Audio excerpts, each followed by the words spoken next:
历经8个月的照养训练，终于重返山林的家。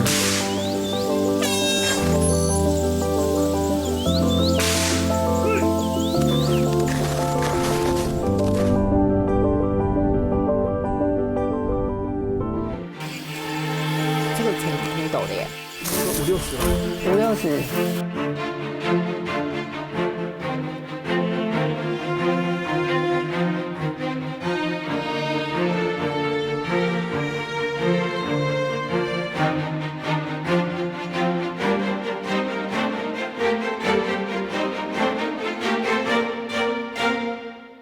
他们是台湾山林的王者，但是盗猎陷阱却让他们一再受伤。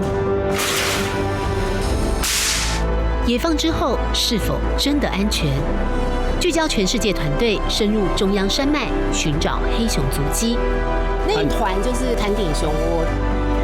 美丽岛的山林还是有熊的森林吗？6月18号周日晚间9点，锁定东森新闻。消失的王者，找寻福尔摩沙的最后方舟。